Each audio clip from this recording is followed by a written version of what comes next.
Well, I wasn't expecting a cheeky little Bionicle Inspiration Series podcast here now, was I? Oh, check this one out. Hello, it's Ben from the future speaking here. Turns out, Ben completely forgot that he had this audio and was like, hey, you know what? I should edit this together. So spent a little bit of time, and here you go. Here's an old archived podcast featuring myself, Brendan, and Molly that I forgot that I had. It's a little bit old, but I think the topic itself is really good, and this is one of my favorite little podcasts we've ever recorded. I think the conversation's great, it's very fun and funny, so I'm sure you're going to have a very good time. We do talk about some stuff that is more related to the time that we filmed this in, however, it is actually still surprisingly relevant when I listen back to it, so don't be discouraged by that. It's still a fantastic little podcast, and I'm sure you'll enjoy it. So that's it from Ben for the future. Have a great time listening. It's a good one. See you soon. Hey guys, this is another Bionicle Inspiration Series podcast today, and this is our first time with two guests. That's really exciting. So today what we're going to talk about is we're going to talk about like stories with Bionicle MOCs, which is something that a lot of people do, and it's something a lot of people don't do. And I feel like there's been kind of a big sort of shift in the fandom. Like it's been a while that it's been the case, but today I just wanted to kind of talk with two people about it, in terms of like how that sort of thing has happened and why that sort of thing has happened, and just talking about like having a story with a MOC, not having a story with a MOC, just all the different points about that really. Let us welcome our two cool guests today, our super cool guests. We got Brendan and we got Molly. How are you guys? Hello. Hello. Two people, one mic. I swear, like every podcast I've been in with you, you've always said hello, and I love it. It's great. Hello. Hello. I don't know. That's my catchphrase. Hello. It's always hello. Hello. It's hello. Every chat I go into, hello. To whom you love and admire, strangers along the way, you just give them a humble hello. Hello. But yes, hello. It is I, Molly Ray, otherwise known as Alieraah. Ben cannot pronounce my name. Make a like a hi, make a honey ho. Yeah, just like that. My name is Brendan, otherwise known as Shadowgear6335. I live to serve. I live. You live to serve? Till all are one. Okay then. That's news to me, and I live that's with good enough justification for anything. I'm fine with that. That's a callback to the pre-show you'll never hear. Oh jeez. So how are you guys? How are you doing? I'm doing pretty well. That's good to hear. That's good to hear. Yeah. We got some You Lego said, today. You got some Lego today. Don't jump ahead. Let the man. Well, no, okay, we just can't saying jump ahead. I'm not trying to jump ahead. I'm saying we're doing pretty good because we got some Lego today. This is a That's good all. point. Well, good what for Lego you. did you get? We got some dots. This is my latest addiction. Does that mean multiple of sets, or you've just bought one of every set? Well, we finished off with the bracelets that we did not have yet, Okay, and cool. then got a couple more of those bonus packs because it's just addicting to do, so yeah. Did you open those yet? I have not. Hot on the air, live unboxing, go. No. Yeah, let's make a ton of noise right now. Also, Ben, I don't mean to give you such a level of fellatio this early on, but I want to let you know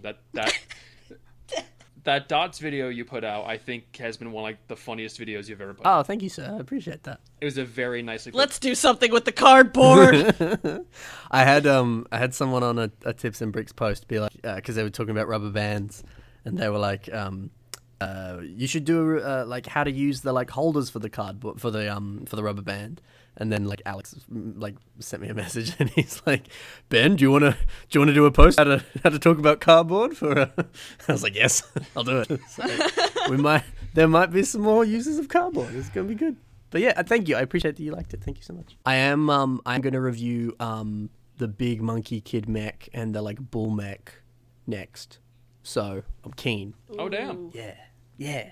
Nice. Do you have any early thoughts on those? Sorry, I'm already No, derailing. that's okay. Yeah, and you're yelling at me.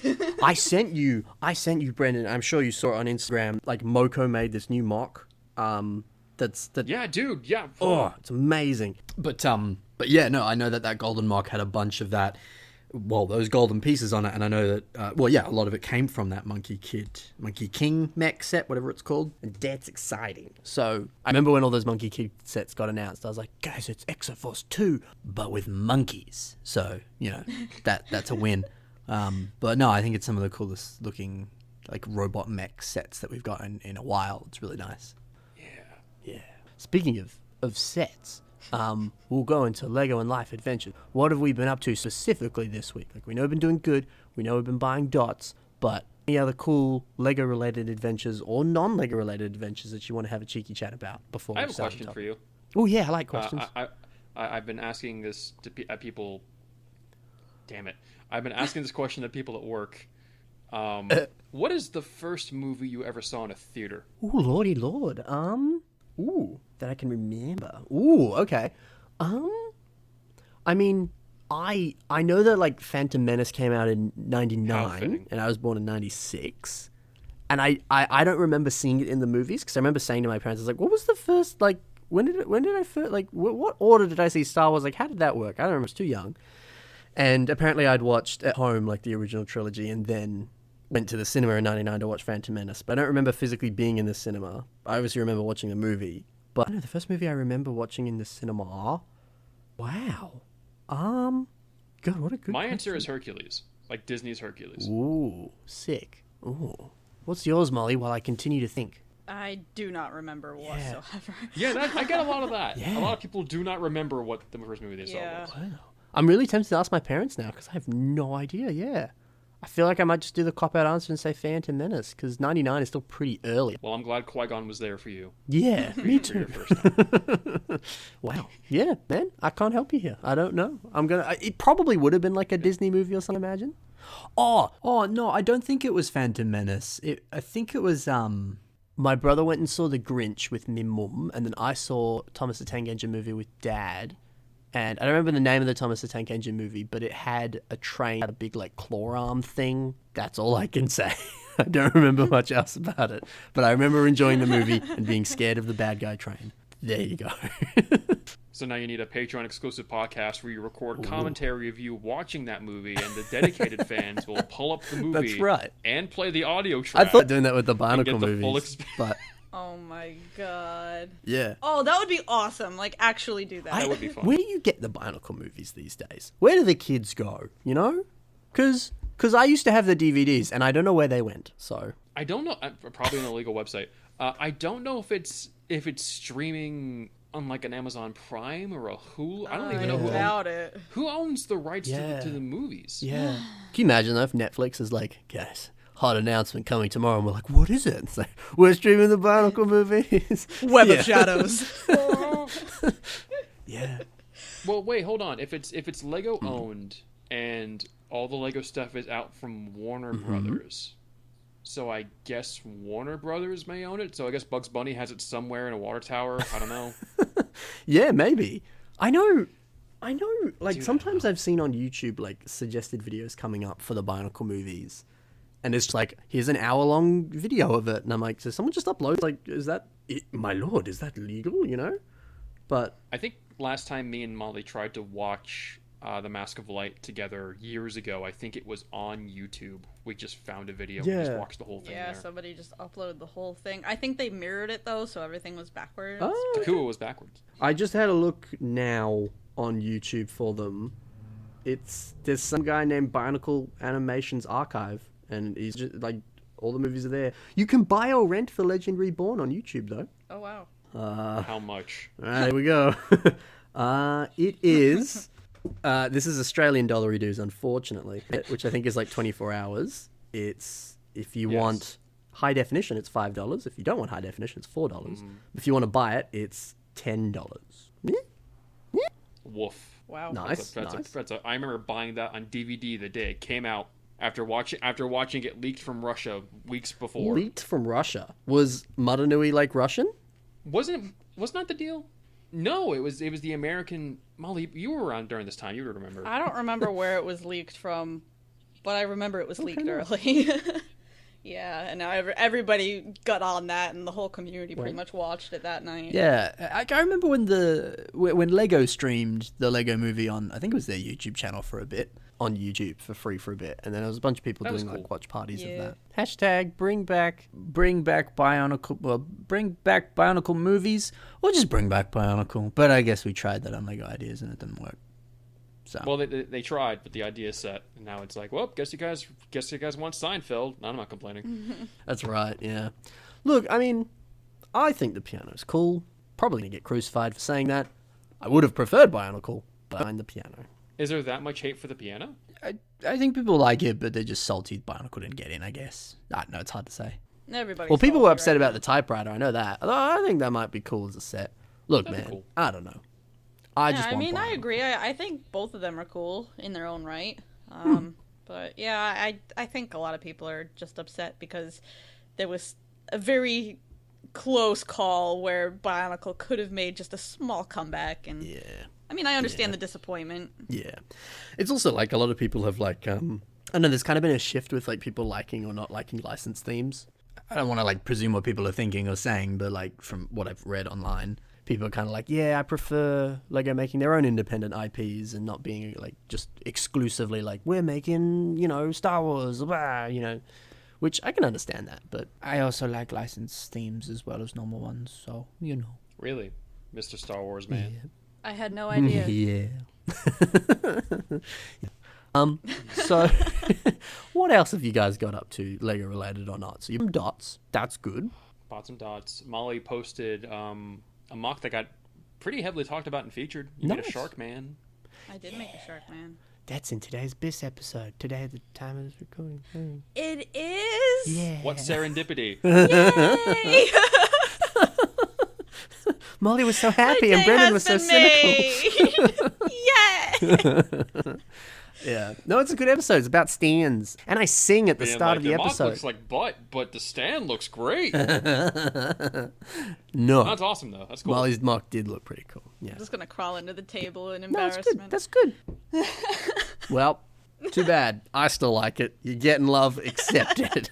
No, it's fine. That's good. I got That's nothing good. to report on my end. Hey, that's okay. Oh, I've got a not Lego related thing that happened to me yesterday. I'm keen to hear. I Go found ahead. not an Australian dollary-do, but an Australian coin of some sort. I don't have it on me, so I sick. don't know which one it is, but it has kangaroos on it. Nice. So I wanted to share that. Gold? No, it's silver. Okay. Yes. Is it a big? Is it small? It's Coin, a of course it's small. But... bigger coin. Okay. Is it an octagon? No. Okay. Maybe it's like a 20-cent piece or something. I don't know. Okay. I can't help you. We do have different like Yeah, sizes. I don't and stuff have for it on coins, me, but- but I wanted Yeah. to share since That's sick. apparently you Nice. guys have kangaroos on your coins, and I learned Nice. that yesterday. We do. Yeah. Nice. That's great. Nice. Sounds Cool. counterfeit to me. It is not. Years from now, when COVID's done, I can give you like probably some penny that I found because I have found some before on like bulk lots and stuff. You can give me the 50 cent, and the circle will be complete. Yay! Yay. I'll have a full collection of kangaroo coins. That's right. That's awesome. That's cool. Nice. Actually, that I got up to that Molly was suitably like sending me messages about. I had the Lego Man's Dream. I found the Technic Osprey discontinued set in stores and picked it up. Humble brag. I am so not totally upset with you over that. Not in the slightest. Yeah. I am so happy for you, Ben. Man, like in some of the other groups that I'm in, people who are from the same area as me, hot Lego singles in my area. They there were people who were furious about people who were buying and selling them and marking it up and all that. Really? But yeah, no. So one person's post was very, I went to this store and which was the same store that I went to, and they're like, apparently they only had like 7, and I was like, wasn't true. I spoke to the staff. I saw they had I think like 3. They did not have many. Apparently some guy bought all of them, and I was like, okay, that also isn't true because I was there with others and they distributed them evenly and fairly and all that jazz. It's just, people selling them. It's not fair, bro. And I was like, I'm sorry for your loss, but okay. There's been some angry people. I mean, yeah, understandably, I understand, and people happy that they managed to get one. Build it? I don't know yet. It sat on my couch, and I keep looking at it and being like, "And how you?" And I don't know. Like, I mean, people are selling them for like thousands of dollars on eBay. Oh my so god. that's tempting. But I also go like, look, it's a cool collector's piece. But what if those pieces never come out again? Yeah, exactly. I don't know if there's any exclusive pieces in it because I tried to look it up on Bricklink, and Bricklink was like, this set doesn't exist. And I'm like, hey, Lego, calm down. Is it on Brickset? I swear there's been a review somewhere. If you go to Lego Bricks and Pieces, can you punction the item number and then find the pieces from there? Oh, yeah, I don't know. Let's try that now, live on air. It's not like I would know that because I tried buying a ton of those gold pieces from that monkey mech on Lego.com. Nice. Is that set super expensive for you? Have you seen it in hot stores yet? Stores? The Monkey Kid mech? Yeah. I'm sure I must have seen it in stores, but I want to say it's 150 American. Is that a lot for that set? It's a lot. I would say it's a lot. I'd say it's more than what I would expect for a set like that. Right. Okay. But I feel like it's kind of worth it. It's worth it, but like, listen, if you want to go tomorrow, we'll go to the store. Do it. I don't want to drop $150 right now. Okay, why don't we drop $230 for a Lego NES with a TV? No. Any hint you can get. Where are you going to put that? Just, all right, well, it's a tiny, but it's not tiny enough to really comfortably fit on a shelf TV. Where are we going to put that? Is that it? That's not the money issue? It's the fact that it's... Well, no, the money's definitely part of it. But seriously, where would that even go? Where do you place something like that? Same thing with the piano. Where would you put that? This is a good point. You just in front of the TV and then just like hook it up to a motor and just watch it go, and that's your television for the next like 3 weeks. Yeah. Boy, I love this show. He's just jumping up and down. Yeah, I'm so lucky. It's on every time I turn on the TV. Did you see that you can buy the like electronic Mario and like put it on the top of the TV and it like plays the music and stuff as well? That's so cool. Yeah, that's dope. That's cool. That's insane. I'm trying to look up the Osprey set on Bricks and Pieces at the Momo. I saw this briefly on Brickset as well. Apparently, like the way that thing is designed, it's stripping some of the gears in the system. Really? Yeah. I think I saw that too. It's the little like teeny weeny tiny gears, I think. They come in like dark grey and stuff. Because I believe they were popping out at like an angle or something and they shouldn't have been, or like they were designed weirdly. And I don't know if that makes the gear like broken or something, or if it's just, I don't know. Yeah, because, and then like with all that gear stuff, some people were claiming that like, no, Lego didn't cancel it because of the military, reasons and their moral confliction and all that. It was because they're trying to cover up their faulty gears. And like, maybe, but honestly, I was kind of like, no, I don't think so, but okay. So, that's interesting though. I'm also, I don't know, like, I don't want to sit here and bag on Lego. I'm amazed how long it took for them to be like, oh yeah, maybe we shouldn't make this as a set, you know? I don't know. Compared to like, if you're really going to stick by the whole like, we don't want to make anything military themed or whatever, like look at all the Indiana Jones stuff. Yeah, exactly. Like Johnny Thunder stuff too. Well, now see, if you had listened to Ben's podcast, he already touched on that. Listen, this $1 I'll keep in my pocket and not give to Ben. Hey, you got Molly listening to Patron podcast. You can just tag along as well. This is you get content for free. Yeah, mother. Goddamn, you're the one. You're like, oh, I hate you listening to podcasts. You're so boring. Yet you're listening to Ben. Yeah, Ben's not boring. Ben is not boring. Loophole. Also, you cannot look up the Osprey on Bricks and Pieces. It just says there's no results. So Lego is denying everything. They're covering it up, guys. Right. Mm-hmm. It's a There's also a cover-up. dead body in my set. That's what's really being covered up. Oh my There's not. I haven't opened it yet. I'm sure there's no. Yeah. Is it just the old minifigure skeleton with the wavy arms and the hat? That would be terrifying if you opened up a set and it came with one. You're like, this set's not supposed to come It with just one. falls out. What? Yeah. I'd be scared. It was the pilot. He's complete, not in a bag, just hanging out loose in box. Yeah, so when you open it, it's the first thing that falls out. He's just smiling at you. It's like, assembled as well. Like, it's not even taken apart. Like, oh, no. Nope. It's like I saw this picture on Instagram. Like, someone goes to the grocery store and carves, like, scary messages in bananas. And then, like, someone buys it, takes it home. And then there's the banana, like, turns brown. The message, like, appears. And it's just like, I know what you did, Stacy. And it's like, holy crap. My name's not even Stacy, but I'm terrified. Yeah. Imagine if your name was Stacy, though, and you saw that. Yeah, that'd be way worse. Oh, I would be calling up a therapist, like, immediately. Yeah. That's awesome. I never thought to do it before, but I'm in a grocery store. I could do this. I've been to a You're gonna grocery be the store guy once. that's just hunched over the bananas. Don't mind me. I just got 3 X-Acto blades in a Yeah, long let time. me just take out my pocket knife. Start That's carving right. these bananas. I put a frog on this one. Beautiful. No, you should do the opposite. Put uplifting messages on it. Oh, yeah. There you go. You beautiful, happy face. You're worth it, honey. Yeah, there you go. Yeah. Love it.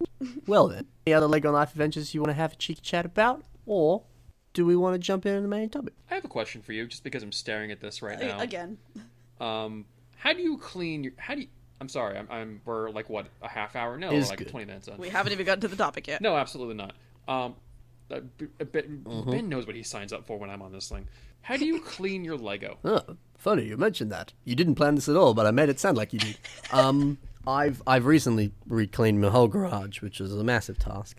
And normally what I'll do is normally I probably only clean my Lego like every 6 months or something because it's just too much, and it's like, ugh, this is a pain.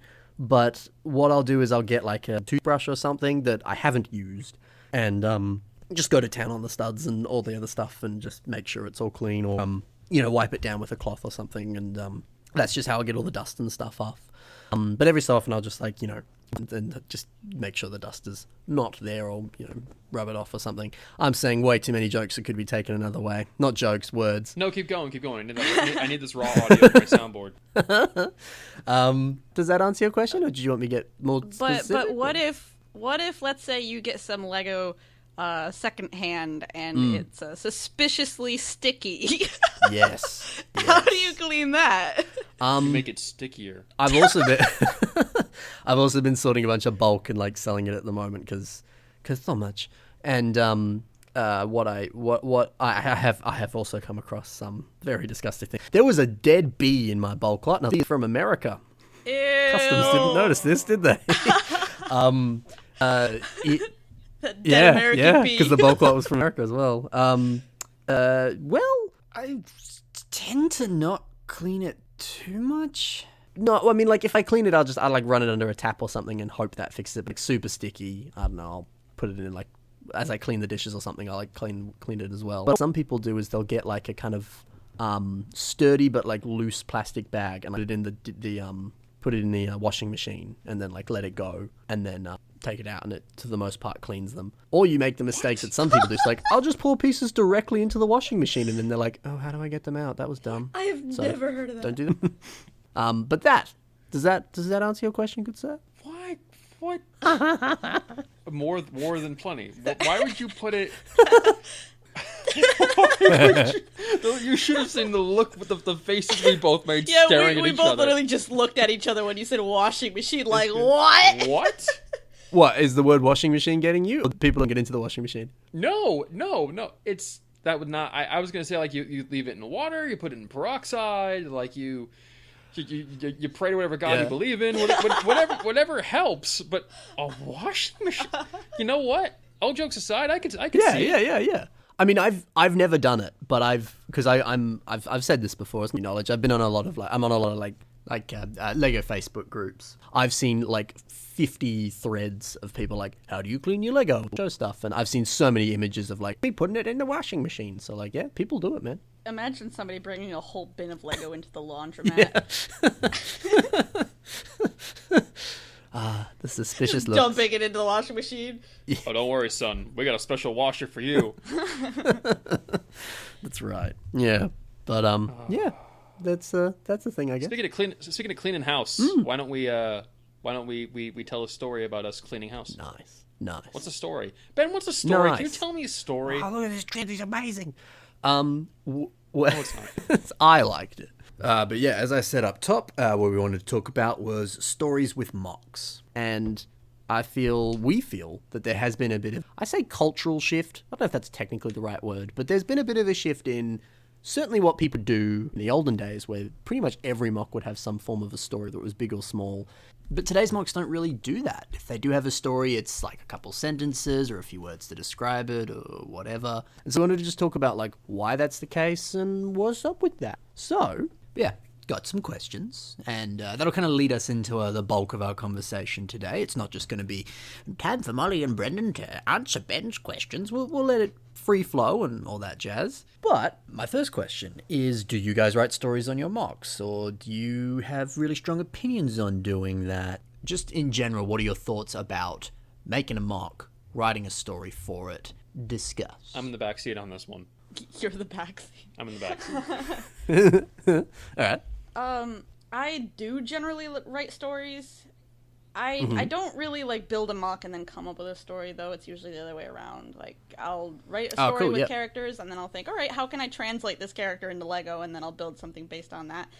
I don't really bother making most of that public, though, because I feel like it's kind of unnecessary to do so, but writing is something that I enjoy doing, and it helps sort of inspire me and motivate me to build new mocks, so that's just kind of part of my process. Cool. So you feel it's unnecessary to post it. Is there a reason for that specifically? Mainly just because I feel like a lot of people follow me for my builds first and foremost. That there wouldn't be terribly much interest in that sort of thing. And there has been times in the past when I have posted bits and pieces of story that I've written before, and I've just gotten a lot of comments about, like, oh, this is so cringy, which is kind of like a little bit on what we touched on that spurred this whole podcast to begin with. Yes, yeah. So, I don't think it's really imperative to have a story in order to post a mock and for that mock to necessarily be good. At the same time, I don't think it's a bad thing to have one. Gotcha. Yeah. I think we'll touch upon, like, the cringy aspect of it later, because I don't know, that's such a weird word for me. But, Senor Brendan, what are your thoughts on all this, Mr. Backseat Man? I love this backseat. I got so much room. I don't know. It's, I liked, I'll say past tense, that's more accurate. I liked making stories of certain ideas or concepts first, and then making a character based around it. Ever rarely I would make something where I'm like, this is cool, I want to make a story about it, which I feel like is the more common thing now. Yeah. At least in terms of mocks, much more simple personalities or builds or whatever. I definitely would fall into the camp of making cringy stories, not necessarily because it's cringy to make a story, but because the content of the story was incredibly cringy. In terms of just, like, it's embarrassing. Like, you gotta know what happened to Pebble. You have to know what happened to Pebble. Okay. Save that for a podcast later. But it's I don't know. I appreciate stories. I personally don't really have patience in reading stories for other people's builds. Molly's I care about because, one, I'm dating her, but two, she has really good stories, and I like getting involved. And we have some characters that are in her. I have characters in her universe, and we talk about that and concept and stuff, and that's cool. Yes. Once every few years I'll try making a story, like an overarching story of, like, here are these characters I have together that are kind of, like, randomly associated. Let's make a story to try and wrap them all together. And I would write, like, a draft or two, and then I would send it to like someone like Molly to proofread it, and they would be like, this is stupid. Hey, I never said that. You didn't, but I felt stupid. I felt like, man, what's the point? I'm just gonna focus on building first, and I kind of did that for a few years. And that's fine, I guess. I've noticed recently, I must be hitting a billion questions at once because I feel like me and her are just going. That's all right, guy. The more recent builds that I've done, it's either been like, I'll make a design first and make a story wrapped around it, or I'll have a loose idea and then work a loose idea and then make a character or whatever, a mock based on the story, whatever. Well, I feel like you've been focused more on just a general character concept, not so much a story. Yes, that's the way to put it. Thank you. And I feel like I've enjoyed the building process and the build itself, but I feel less attached to that character or that design because it's not really much of a character. It's kind of just a design, which is fine if you prefer something like that. But for me, with enough time going by, it's like, well, there are certain characters that I go out of my way to revamp like 2, 3, 4 times, like throughout my whole mocking career, because I'm attached to that character first and foremost, and I want to build upon them. But a lot of the more recent stuff I've been doing the past year or so, it's been like, well, there's some cool looking stuff. I like it a lot, but, like, I'm not attached to it all that much because there's not a whole lot of character or a story behind it. Yes, that's interesting because Molly was saying that that's quite a bit of her creative process at the start is involved with the story, whereas yours is more of an afterthought. To you, like, the story for the character is so is kind of what gives it more life. It kind of makes it more for you. So yeah, I guess, like, in terms of the creative process, I guess that, like, why are you writing the story, or how big of a role does that does that play for you? Because it seems it's quite influential for you, Molly. But from what you were just saying there, Brendan, like you've been doing it less, but the more you do it, the better it actually makes the result. So I don't know. What are your thoughts on that? I mean, it's not always the driving point. Okay. Sometimes I will build or even draw something that's completely unrelated to anything that I've, written the past, 10 years that I've been working on this little universe of mine, but usually it is, and I feel like when I make something just sort of random and unrelated, it's almost more forgettable in the long run to me than the stuff that I have an emotional investment in already. And I think that holds true while building it too, because if I'm already invested in the character that I'm trying to represent in Lego, I feel like I'm going to put sort of my best foot forward when it comes to building it. I'm going to pay more attention to detail. I'm going to take extra time and care in making it because I am invested in it. I do care about this character. Whether or not that story ever goes public and people understand that isn't as important to me. I mean, what matters at the end of the day is that I'm building for myself here. This is my hobby. It's what I do for enjoyment. So, I don't know. Yeah. That's just how I work. Well, it's also like you also do traditional online art too, right? Like you draw as well. So a lot of your builds and characters are hand in hand, right? So it's the attachment for you having those characters first and foremost makes a lot more sense. And that's another thing too, is that I feel like in the sort of digital art world, no matter what part of that you're in, there's a lot of artists out there who do focus heavily on story and character design and whatnot and world building. It's pretty popular. Roleplay is pretty popular in a lot of those communities. So I feel like that's where a lot of my influence comes from when it comes to my personal emphasis and bias towards writing stories and world building. Yes. Maybe. I don't know. No, I think that makes total sense because, like for example, when I'll build system stuff, it's so story-driven for me because, for me, building a diorama or a vignette or something is a little snapshot of a world or a moment in a story. And when I'm for example, a lot of the bigger castle stuff that I'll make for Brickvention, in earlier days it didn't necessarily have a story behind it, but as I went forward I did make a story for it as I went, and it wasn't necessarily some 12-page novel. It was just kind of these guys have come together and they're storming this dungeon and they're going to find this treasure, but I do, as I'm going, kind of the build sort of just forms its own story, and I in turn form a story around the build, and it kind of just leads way to more as I go. And it's actually surprisingly influential as I'm building because I find the end result is better because a story was forming as it was going. And that gives it so much more life and gives me so much more drive with it. I was just placing minifigures in a Jabba the Hutt palace that I was making the other day as a mock, and I couldn't help but imagine stories for each of the characters I was placing. And I was literally just putting minifigures down. It wasn't even this major part of the build or anything. I think it is quite impactful, and it is so different when you are making a physical character with Bionicle, and it how can you not kind of imagine at least some form of a story for it, and how can that not inform an aspect of what you are building? I think that makes a lot of sense. That's awesome. She's way more I have nothing but respect for you, Ben, and Molly for focusing on story stuff and having more of an attachment and trying to breathe life into something that is really just an object. It's a figure or a character or a set piece or whatever. For me, story, right. I always had fun trying to make stories. A lot of them, frankly, were not that great, but I enjoyed doing them. Gotcha. But at my core, and for those who have followed me for years would know, I collected Bionicle for designs for the toys, the fact they were robots. I didn't really pay attention to the story if it was not in a commercial or if it was not in the magazine. I didn't care. And so it's for me, I've always been design focused first and story stuff second. But the story stuff has made stuff persistent, has done well. I feel and this may be a topic you want to hit later on, I don't know. But I feel like a time had passed where the Bionicle community wanted to be taken seriously.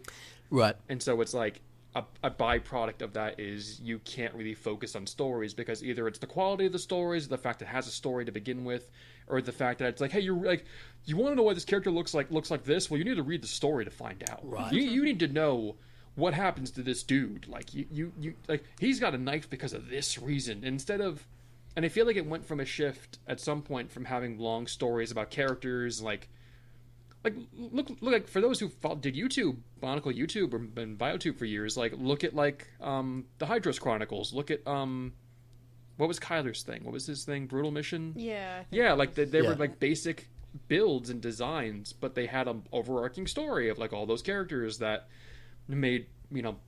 brought a lot of life into them. Yeah, and I never missed an episode of those things. Neither did I. Like I watched. I looked forward to watching those. Totally. Things. But it's like now I feel like, well, the fact that it has a story and the fact that it has all this background, like now MOCs have been shifting more towards like you can tell the story based on the build itself. You can tell like, oh, like what? Like Molly's recent MOC, Orion, is like, oh hey, he's a giant shark dude with a pirate hat and a cutlass and a boat shield Yar. on a little beach setting with a little tiny treasure chest. Yeah. Like that tells more of a story without you needing to read a bio or know or even know what the character's name is. Like it doesn't matter. Like you're trying to tell a whole story within one picture instead of having multiple pictures and a long thing of text. And frankly, an era of internet culture and the way we all consume things, we all want to look at one picture and move on. Yes. Like a lot of people don't take the time to read stuff and move forward. Yes. Yeah. Some people do. Yeah, totally. Some For people sure. do. Like you mentioned, like, oh, why does this guy have a knife? Sort of mentality. Like I can kind of get that. Like sometimes, especially I feel like, years ago when BioTube was big and we were really active in it. Yeah. Like when I saw a MOC that I thought looked cool and it had a detail like that or an eye that was a different color or something, my first thought would be like, oh, this MOC is cool. I like how it looks. Why does it look like that? And I would actively seek out that sort of story. So I don't know. I feel like some people do have an interest in reading up on that sort of thing. Oh, totally. 1,000%. But my thing is like, when I say Bionicle wants to be taken seriously by a larger collective of people, it's like, well, we need to treat this more like a system thing, where it's like we have one really good picture that's like heavily processed and looks nice, and that's not even a dig. That's just facts. Like that's just how things have been. And so you want to try and just have a simple image that you can share to someone, and it doesn't necessarily need to be like the most complex MOC or the most detailed or even the most imaginative. It just needs to look like exactly what it's meant to do, tell a story in one picture, and move on. Yes. Yeah. But then I'm sure this is the reason why this conversation sparked as well between you two, was like you have someone like Eclipse Caller on Instagram who is making really nice builds but also has a ton of lore behind each of those characters, and it's kind of looped back around to where it's like, oh wait, this dude's becoming very popular not just for his builds, which frankly I like him more for because I don't care about story, but he has these incredibly long detailed stories, and dude posts daily and talks about a lot of different stuff, and I think it's totally impressive. I couldn't agree more. Yeah, I love what Eclipse Caller does. I love hearing your perspective on that in terms of because Molly and I were so like, yeah, story, how much it can inform what you're building. Then you were saying like with Bionicle as a theme, you're like, I didn't necessarily care about the story. For me, it's more about design. And then you're also speaking about kind of the shift with community of it being like one picture and all that. So for you, like how I don't know. So design. So for you, it's design first, story second, or maybe not even story at all. I'm correct in saying that, yeah? Yeah, I mean, if I like a build enough and there's a readily accessible like little bio or something, I think it helps. I think there's also a good art. I've seen a lot of this recently. I think you alluded to it earlier, where it's like it's just a couple sentences, or like one sentence to be like, oh, that paints what this character is totally. But the sentences can be as simple as what the picture is. It's as simple like. I think I joked about this to Molly recently today, where I'm like, oh, you need to, I need to know what this dude is, so we're gonna obviously make him, what's an example? He's a samurai, and you have to know he's a samurai because he has all the obvious tropes of a samurai, but he's a frog. He's a frog samurai, and that's exactly what he is. And he looks, and it's a simple image that people outside of a Lego community can look at and be like, that's a cool looking thing. Yeah. Yeah, I feel like I've sort of compromised with the whole, I like to write stories, but don't want to post the whole ordeal because people are just generally not so interested. With that kind of 1 to 2 sentence bio that Brendan just mentioned, just a quick little summary if anyone's interested, like just outside of the name and the image, I feel like that is sort of a happy medium that everybody can sort of jive with. Yeah, I don't know. Cool maybe isn't the right word, but it's interesting that that has been the case. That like people used to post like paragraphs, novels, essays, and now it is just a sentence, like you said. Yeah, well, I mean, you were there for mock pages. Well, Yeah. Ben, let me ask you. Yes, sir. As someone who always takes over your show sometimes. Love it. What's your stance on stories for you personally? Like outside of system builds, which you just said you love doing, like little dioramas and very little set pieces. Yeah. What about for Bionicle? For the stuff that you build, I know back in the day you made some stuff, you made some characters. Yeah. How has that changed for you? Is it something you still like to do but don't really talk about publicly? Is it something you don't really have an interest in anymore? Yeah, I definitely think for me, whether it's system or Bionicle, I do enjoy having or reading a story along with it. However, I don't necessarily need that. For example, I've had a Bionicle mock that I haven't posted for ages, and I just haven't because I kept saying, I want to write the story for it. And I think I ended up writing little bits of it, like maybe 30% or something, and I thought, okay, I don't quite know where to go with it. Let me come back to it. And I just never ended up coming back to it. And I kept delaying posting the mock, and I still haven't posted it to this day. And I eventually kind of reached the point where I go, I don't think I will post the story with it. Not that I don't want to write it, not that I don't like what I was writing. I do enjoy it, but I'd rather just post it and just kind of get it done. And so I think where I kind of really shifted with story was, I think a story can very much enhance the mock, and I always do when it does, and can make a mock a lot more personal for me personally. But when I see stories on other people's mocks, unless it's kind of a sentence or two, I'm probably not going to read it. And that's not to devalue what they've done. It's not that what they've written or made isn't impressive or awesome or anything. It's just that I'm not really motivated to spend an hour reading the story that they've written just because, I've got other things to do. So I think it's a vital part that can drastically improve a mock or improve the way you build. Totally. But it's not... But I don't think it's like a necessary step that you need. I think it can go a long way in improving things.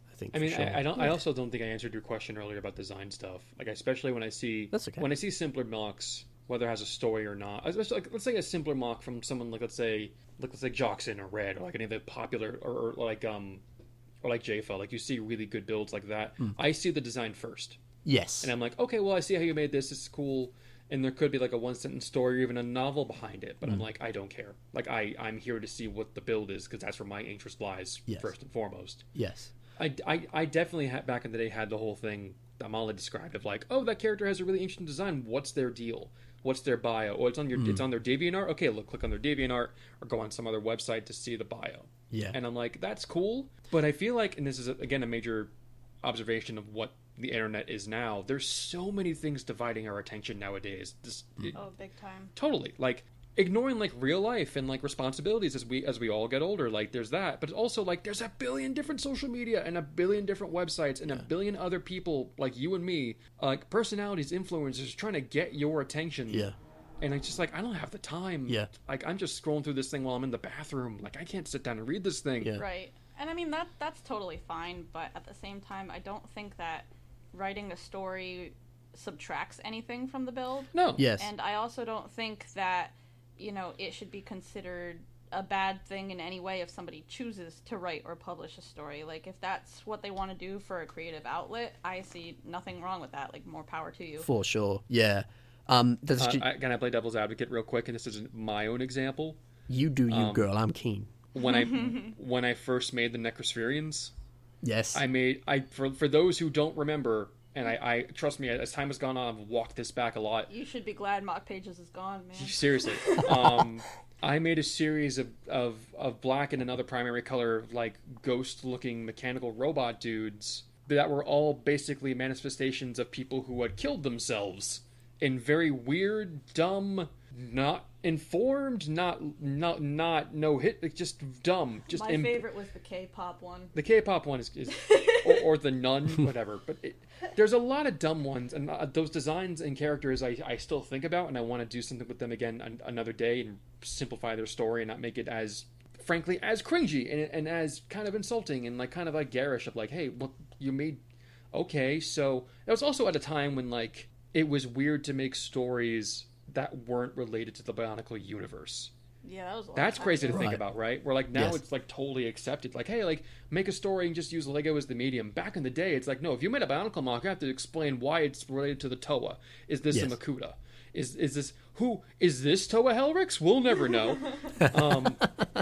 Very topical, very dating this podcast even more.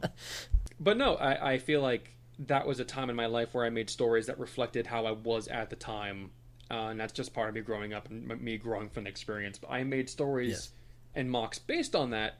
And I feel like the MOCs were worse for having that put onto the story, being like, hey, this race has this stipulation as to why they exist. And so every character going forward has that asterisk on it. And I think it makes it worse in the long run. Right. But why do you think it's worse, though? Just because it's a touchy subject. I think it's cringy. I feel like you could make ghost characters that are themed around a certain thing. Maybe they can be based on how they died instead of how they killed themselves. Well, yeah, but that's a critique of the story itself, not the story in relation to building. But do you as a think this? topic? But I mean, granted, I think you were in. Sorry, you were involved. Like, no, actually, no, you weren't. I weren't. You weren't. I wasn't. I weren't. Duh, I weren't. weren't. No, I wasn't. I'm tired. It's 9:30 at night. Hello. Like, do you feel like what you know from the story that makes those characters lesser or those designs lesser? No. No. Why No. not? I think that the story was poorly written, if I had to be honest with you, and I think that the sensitive topic of suicide was handled pretty carelessly. Yeah. But that's a critique on the story. I don't think that you writing that story detracts from the skill involved in those builds or those character designs in any way. And in fact, I think your Necrospherians produced some of the most unique character designs that you've made, especially at that time. Because up until that point, you were making pretty much just standard Toa builds all the time. That is true. And then once you started writing that storyline, no matter how, bad or cringy or, insensitive it ended up being, it motivated you to create some really weird looking characters with some pretty unique designs compared to what you normally were building at the time. So no, I don't think it detracts from your builds at all, actually. I think it's tying it back to what you were saying before then, Brendan, of, you're on Instagram looking at MOCs and it's kind of like, I don't have time to read a story. I'm pooping, and yeah. got things to And do. I go like, I love that point because that's such a thing for me of, I just took off like 1,000 photos on my phone because whenever I'm on social media, I take a screenshot or I'll save a picture because I'm like, oh, cool, I want to have like that's the thing that I do is I have a lot of folders of images of MOCs and stuff, and that's a way that I get inspiration. I look at stuff, a way that I take in what I'm seeing, and a big part of social media for me, Lego-wise or social media specifically, is it's a way for me to be gaining ideas. It's essentially what BIS is. It's I look at other people's stuff and it helps inform what I'm going to build. I look specifically at the Necrospherians and I think those MOCs are really well designed. Right. I like them. They're cool. But then I read the story, and at the time when I was reading the story, I didn't necessarily have any issues with it. But I go then, if the story then changes your opinion on the MOC, or it doesn't, whatever. I go personally, from the discussion you were saying, I think the MOC itself is fine, but the story can then change your opinion on it when you dive deeper. So I think I think kind of to a degree what we were sort of saying there is that the story has the effect less so what the MOC is. Am I wording that well? Does that make sense? No, it makes sense. Yes. Like, you can still enjoy the build as a standalone thing without necessarily Exactly. paying attention to the story. Well, that gets into the conversation of like, oh boy, I love this movie, but this actor turned out to be a real scumbag. Oh, yeah, right. Interesting. well, kind of relating, not really, weird transition. I wanted to talk about Stories being cringy, because we kind of touched upon that earlier. And to be fair, it is kind of related. What are your thoughts on, like, quote unquote, cringy stories when people say that storytelling is cringy? Less so if the story itself is cringy, just the concept of storytelling as a whole being cringy. I don't know, just the word cringy in general. How do you jive with that? I kind of see it on maybe three different ends. Like, on one side, I sort of see where they're coming from, because if it is something like, to use Brendan's Necrospherians as an example, where it's not really the best story or the best topic, or, it might be controversial in some way, I can understand why someone might be like, maybe it would have been best if you just didn't say anything. But Right. on the other hand, I kind of feel like, if somebody builds a MOC and they post it and they post a whole story with it, or they have their own like species or something, like I have the Ionics, for example, which is like a constant example I see floating around the community as to, story gone wrong. But Okay. yeah, but I feel like if it's used against, somebody like that who's like, hey, I made this new character, here's my MOC, here's the whole backstory, and someone's like, oh god, story, lore, oh, how cringe. Like, I feel like that's just sort of gatekeeping a little bit.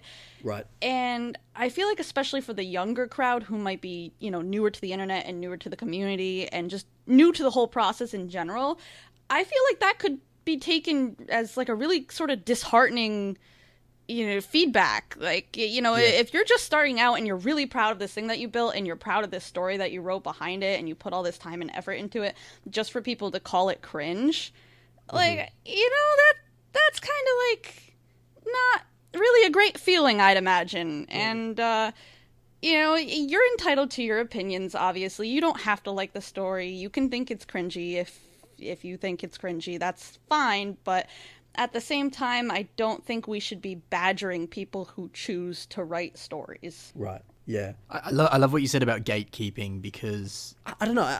I see a lot of people use the word cringe with not even just Bionicle stories, like movies and all sorts of stuff. And there are times I can agree with someone's criticism of something being quote unquote cringy. I've come to not like the word cringy, to be honest with you. Not because I get offended by it per se, but like I feel a lot of the time, specifically with like movies and storytelling, whether it's Bionicle or not, People can overlook like important morals or some of like the crux of a story. Some people, not everyone. some of the more like heartfelt stuff, just like blanket over it saying it's cringy and miss the really important, beautiful message behind it. And sometimes I go like, Hey, the storytellers, the actors, the writers, everyone had they have a really important message, and a lot of what's being said there is actually, in my opinion, like improving the movie or like tying everything together, and you can kind of blanket over it, but like, it's cringy, it's dumb, it's, it's like, no, like look a bit deeper, like it's actually, I think it's beautiful per se, or, I don't know, sometimes I feel like that word can be, I don't know if misuse is the word, and again, I don't want to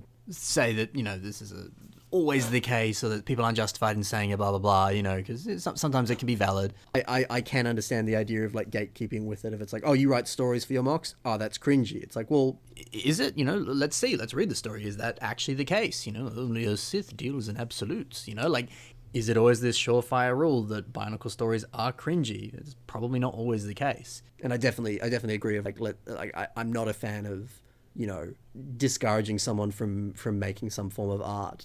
Art can be a terrifying, scary thing to make. Because there's a lot of people who don't do it or claim that they can't do it, So, yeah, I think it should be encouraged and not ridiculed, I suppose, yeah. Of course, then you can go into the argument we were saying before of just like, cool, your story could use some work. It doesn't necessarily mean that it's cringy or not. Like, hey, let me give you some critiques that you can improve your story, blah, blah, blah. I don't know. Because just saying something is cringy is not inherently feedback. You need to be told, fix this works, da-da-da. Is it just kind of like a blanket term that kind of means nothing? Yeah, I completely agree with that.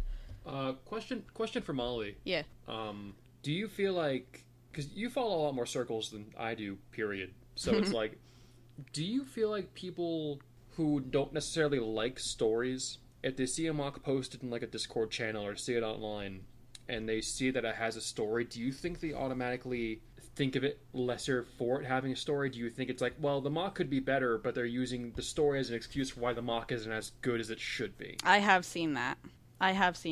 And I feel a little conflicted about it, because on one hand, I do sort of agree with the sentiment of like, you should be able to convey a story with the MOC itself, not necessarily by having to write something. Like, if you want to write something, I feel like that should be like supplemental, right. But I have seen instances where someone might post a MOC, and I don't want to use any names, but there's a few coming to mind right now, and people would critique the MOC and be like, well, why is this here? Why is that eyeball a different color? And it looks bad, and you got all these colors and stuff like that. And the person who made the MOC is like, well, it's part of the story, like this happened to them, like they lost an arm, whatever. And you know, that's seen generally, I feel like, as a bad thing by a lot of people because they're like, well, that's not conveyed in the image. Like, without knowing the story, I don't know what's happening, and it just looks like it's built poorly. I don't know. It's conflicting. I can sort of see where both sides of that are coming from. It's kind of difficult to answer. Yeah. Well, like, yeah. I don't know if this helps or not, but like, For example, a mock that I was thinking of when I was writing some of my notes for this podcast was Brendan's comedian mock that you made quite recently, which was the like teal and black mock with the wheel and stuff, which I loved, by the way. That was the process that I saw with the mock. It came up on Flickr. I looked at the image. I thought, cool, this is awesome. And I liked the techniques. I was looking at how you built it and I enjoyed it. And then I went to look at the description just to see, had you written something below? And you wrote the little kind of one sentence thing of like, he's a comedian. And I was like, oh, that's even cooler. And to me, that enhanced the mock because I went, hey, I like the fact that's his story, that I wouldn't have pictured him as a comedian. I see him with his microphone and I love the idea that he is. And that's awesome. so that there is an example of a mock That being improved as a result of the story.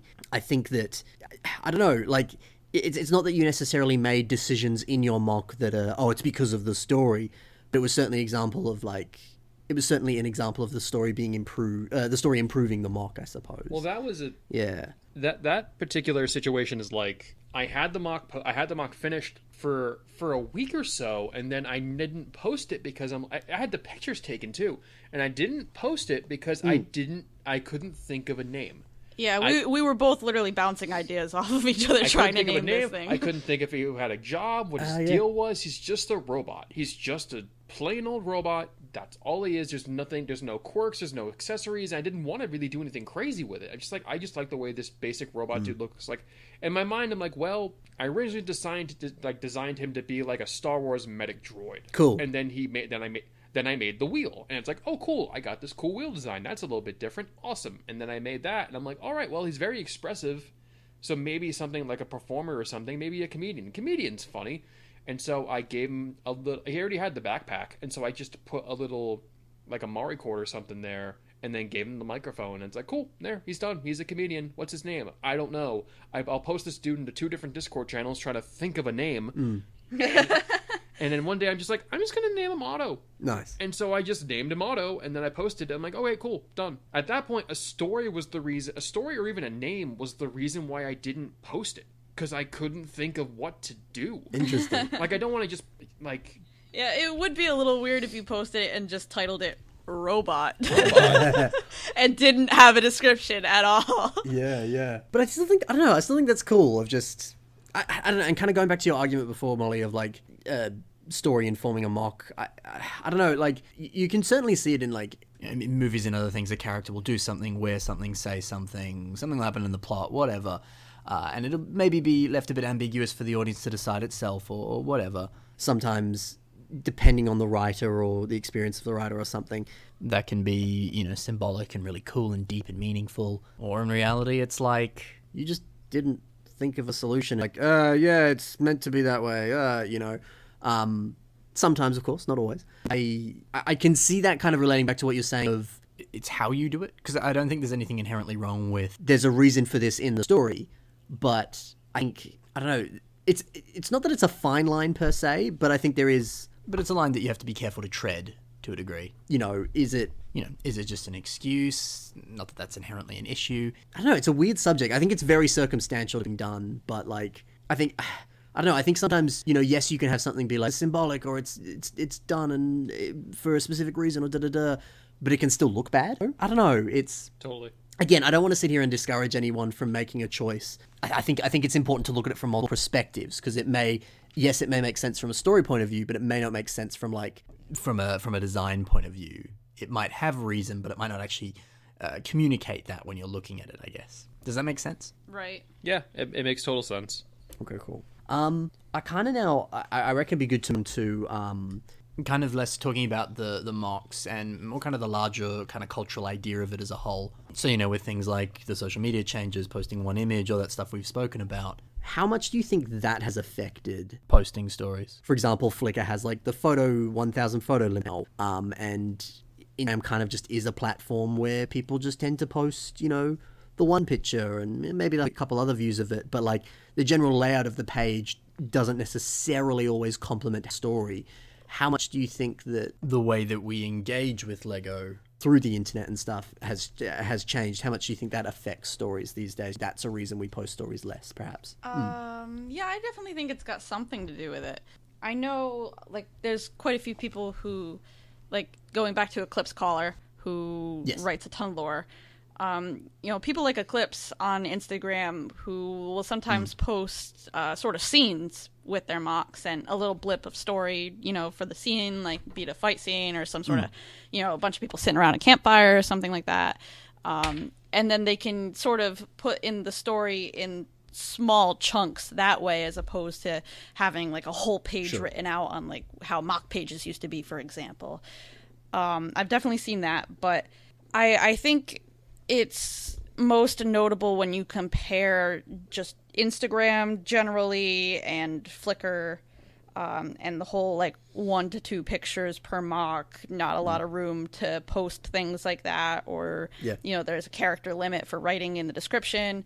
If you compare that to the current state of the Bionicle community on YouTube, which is still like very much the same as it was 10 years ago. You got the same sort of stop motion videos and slideshows, and here's, Toa Chirox 98 over here, and like the whole bio, and you get like little stop motion blips in the slideshows with the music, and here's his weapon, and like people are still going just full tilt into that kind of world building, like they did on BioTube 10 years ago. So like that hasn't changed on a platform that still allows for that kind of character development. And so I think definitely the platforms that we can post on and the limitations of those platforms could have, an influence. It's not the full picture, but it could have an influence on it. I agree. Yes. I think also, speaking of literal influence, like it's led by example. Like you see a lot of the very popular MOCists who do the style of like one picture, like one sentence or two, or maybe no sentences at all. And it's like, well, that dude has a ton of followers. That guy has a lot of clout, which is a disgusting word to use, but it works. Like that they're known for being popular. Like these are the people you see as finalists in like the Bio Cup, for example. Like these people don't really post lore. They have lore, they don't post it. They do this one thing, and so people who aspire to be on their level or just inspired by them, period, want to follow that example. Yeah, even like non-Bionicle social media people, like proper influencers and stuff, who I don't follow people who don't do Lego, but like you don't really see them posting a massive 12-page story on their selfie of themselves. They're not like, I went to the beach today, and while I was there, I was attacked by a giant rahi. They'll just post like a sentence or a funny thing or something. That's a really great point of just like what other people are doing and how that'll influence other people.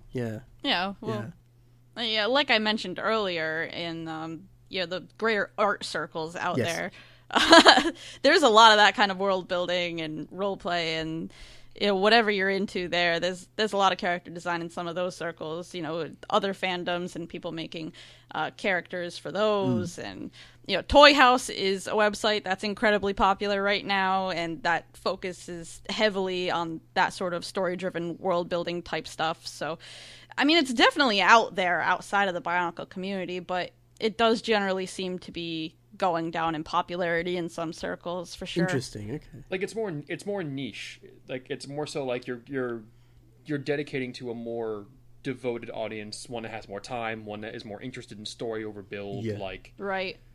It's more concentrated. Yep, definitely. Yeah. Actually, correct me if I'm wrong here, Molly, because you probably know these circles a bit better. I guess it's like what Brendan said in terms of you focus on the design of the Bionicle.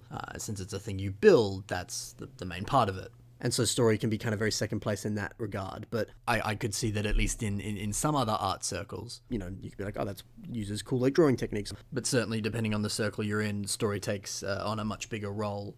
Like, for example, maybe in like a Dungeons and Dragons circle, it's like, well, the story is kind of the point of the whole game, and like people's backstories and stuff is a big aspect of it. So it's like, well, I definitely want to know about the stories or read a 12-page thing. Yeah, because absolutely. a big part of the fandom, you know. Yeah, I don't know how it relates to just to what you're saying there. Yeah, I mean, I think it definitely depends on what circle you're in, and I think Yes. the fact that, you know, Bionicle as an IP is no longer being produced or even mentioned by Lego. You know, so the actual canon story has been discontinued. I think that is also a huge influence on it because it has sort of allowed creators, I don't want to say allowed because you've always been able to do what you want technically, but I feel like creators have felt more freedom to deviate from Bionicle canon when it comes to their, you know, unique character builds.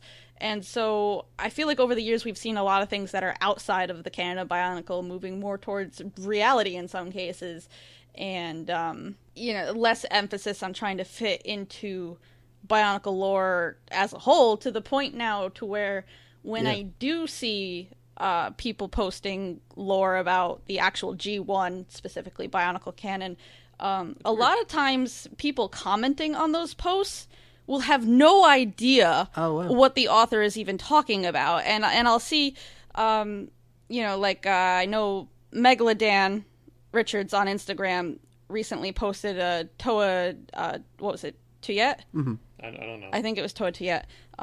You know, which is a canon lore character. And a ton of people had no idea who that character was, if it was like his own creation, if it was part of the lore. And I saw him explaining it in the comments to people, and I'm like, wow, we have come so far away from G1 now where a lot of people don't even recognize characters like this. So I think that has sort of contributed to people focusing less on writing, because I feel like a lot of people who have been in the community for, you know, a good 10 years or so, when G1 was still active, a lot of their first, you know, character stories and, you know, world building was invested in the actual G1 canon. Yes, yeah. You know what I just realized? What? And you and I talked about this all day. We There are super young kids in the community right now who have never been alive during G1 during its first run. Yeah, that's true. Like kids who are like, you know, 8, 9, even 10. To have never known what that any of that experience was. So that doesn't surprise me. They would see a character. Granted, it's a deep lore character. I don't even know who that is.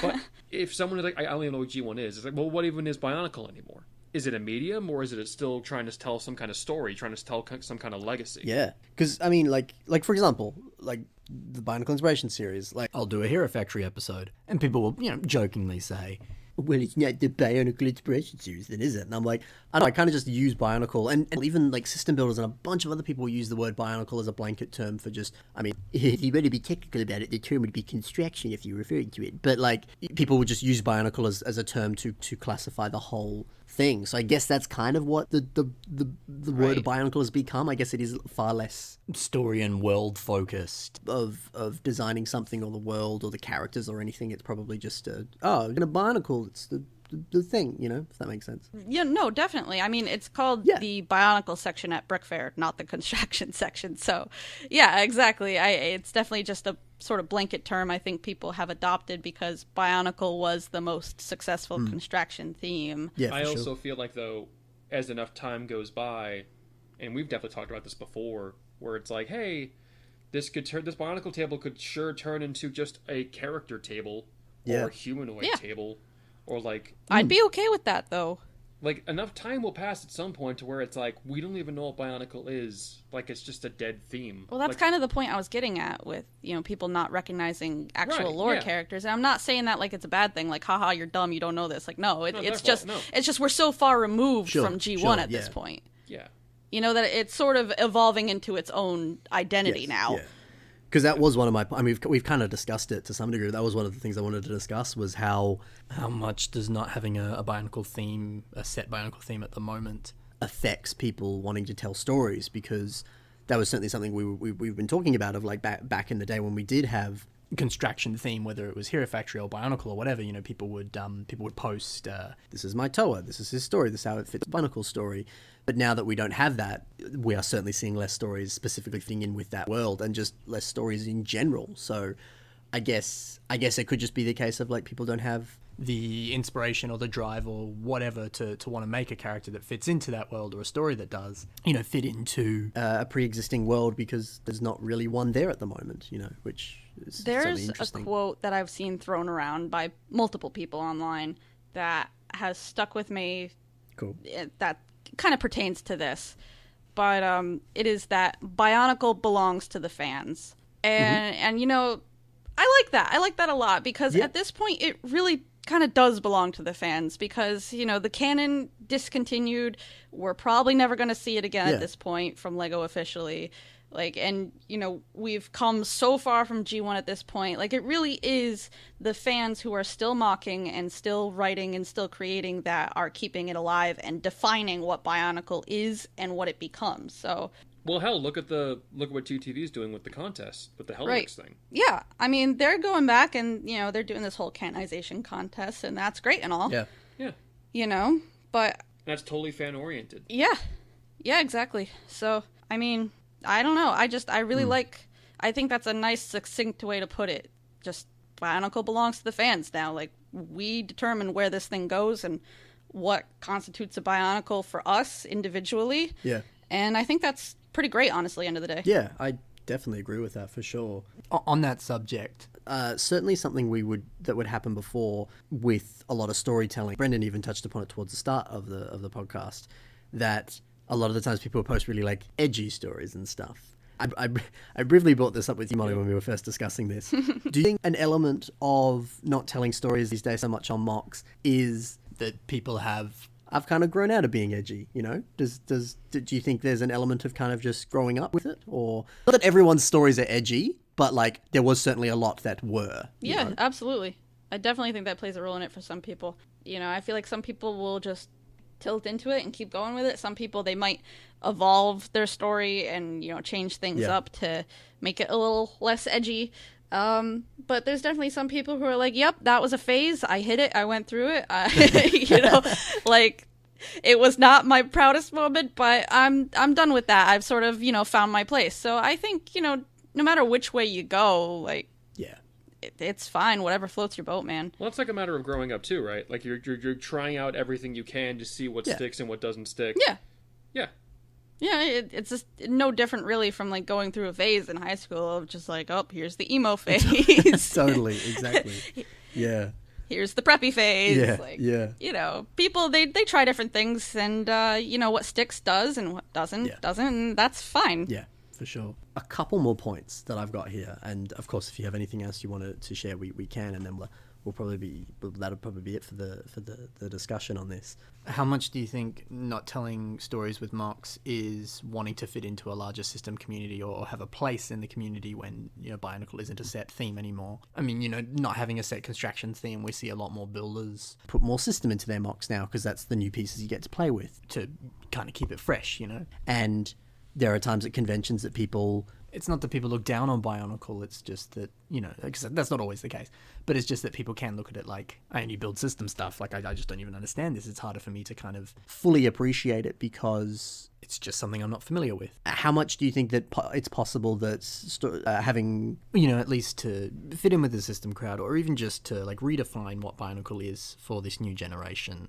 like you were saying before? I mean, Bionicle, as we said, does belong to the fans. And I feel like it's, if you want to, it's our responsibility to keep it alive. Yeah.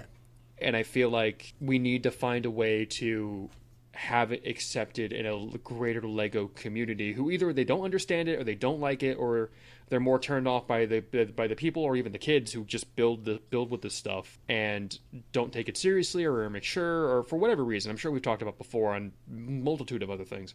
Mm-hmm. But it's you're trying to make it look more professional. You're trying to make it look a little more simple, more streamlined.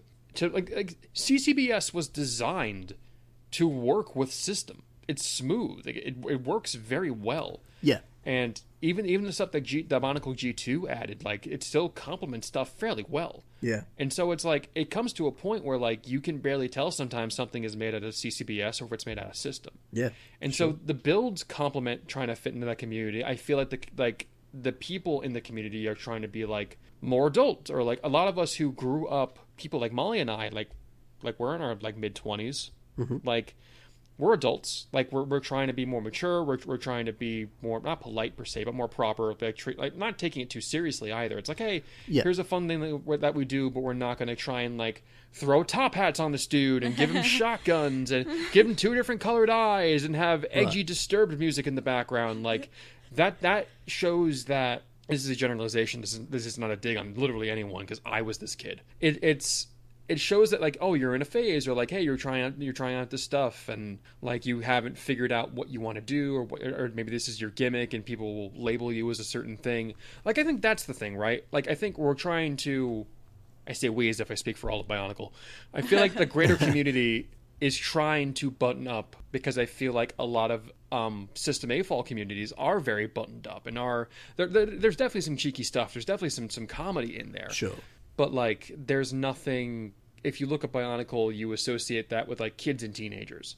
And any of the adults you see are so few and far between who are in that community. Right. Like, I feel like Molly and I have talked about this before. Like, when we try to clean up in some way or try to, you know, make our stuff, I guess, more, not presentable to a system community, but, like, I'm trying to make it, like, not as edgy, not as cringy as it used to be. Like, we're trying to grow from what we do. And I feel like, despite us putting in that effort, the fact that we're still in a Bionicle community is sometimes will hold us back. And so I think there's been because of that stigma. There's totally a stigma around it. I feel like in recent years, especially with like the BioCup being a totally organized thing, and just again like MOCs being simpler in terms of design, how they're presented, a more fashionable, I guess, as a lack of a better term. Right. It's helped to make it more not accepted, but it's definitely made me feel like, oh, hey, a Bionicle is now a part of Lego, and it's not a separate thing. Gotcha. Okay, that's interesting. Yeah, I guess. I think that ties back in with the whole, trying to build a MOC that anyone even outside of Lego can understand what it is by looking at it. Sure. Totally. Because even within the Lego community, if you're at a convention, let's say, and a System A-Fall walks by the Bionicle table and they've never bothered with Bionicle anything before, like, they're probably, even though they're versed in Lego, are probably not going to understand Toa Makuta, whatever's going on over there, Yeah. But they would understand, that frog samurai, to use the example from earlier. So that's not Makuta Pterodax, that's a devil. Right, yeah, something like that. They might just think it's a demon or something. It might be kind of confusing, like, oh, yeah, there's these biomechanical elemental warriors that are looking for these masks with these special fancy powers, and and it's just, it gets a little complicated. So, as much as I do like story building and, appreciate people who put in that effort and enjoy it myself, I do completely understand the mentality of wanting to build in a way that will reach the widest audience. Yes. Yeah. I definitely can see a shift to that of just appealing to audiences. It may not even be a thing of like wanting to fit in, or just like, I want to make sure everyone is clear on what this is, I suppose. Yeah, totally. That's cool. One last point that was a question that I myself still don't fully know the answer to, so I'm curious what you guys would say. But we all have a MOC that other people have made that we love, that we really enjoy, we really remember because of the techniques. But do you remember a MOC because of the story? Like, you look back and you go like, oh, yeah, that person's MOC, like, the story on it was just fantastic, and like, you care a little bit less about the design, but you care more about the story. There has to be something. While we have dead air and think, Ben, do you have an example of this or no? Honestly, no. I remember storytelling that my friend Cody G would write, but that's because we eventually started writing the same story, and we would tie our MOCs together and kind of tied our world together. So I remember that because I, to some degree helped write a good amount of it. But for the most part, not really. I mean, I can kind of remember when some people on MOC pages would write a story and then like tie other people's self-MOCs into it, and, maybe tie yours in as well and be like, oh, stick my self-MOCs in this story. Like, that's kind of fun. I remember some people's like comics as well. Like, someone would want to tell a story, and so they'd like physically, tell it with like pictures and a story and stuff. And so I can remember little elements of that, but I wouldn't necessarily classify that as like the highlight of the MOC. I would go like, oh, the MOCs in the story were actually what was the coolest. Like, it was fun to read the story, but like it wasn't the grabbing point. Wasn't the grabbing point for me. Yeah, I guess long story short, I cared more about build than I did the story. I don't know if this counts, it's more so like design concepts and like maybe a general simplified story around it. But the Doll series by Golden Appragio, I feel like regardless of what the concept they would make would be for a character, but it's all like these are all dolls. They all have a certain gimmick, and I would be excited to see a new one because of the weird little community or mythos that creator had made for those kind of characters. That's cool. And I would enjoy the builds a lot too. But it's a matter of like, well, I mean, I can't use my own stuff as examples, but I'm sure like, oh, you have like the bites. Like the bites are a cool concept, and so people make their stuff based on that. But there's no real story behind it. So that's the hang up I'm stuck on. It's like, well, I'm trying to think like, was there something I read on MOC pages years ago that I loved? Was there something from like a YouTube video of like, here's a story of a character I loved so much. I don't remember a lot about the build, but I remember the character being cool. Right.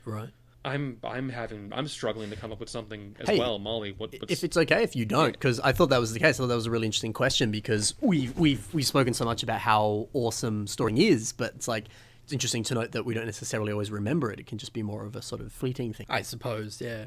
Did you have anything though, Molly? Does any of Brendan's things count? Well, I still think so. I mean, for example, like you brought up bites there. I hadn't thought of bites before. Whenever you did post a bite, I would always actually be interested in the story, how it kind of fit in and everything.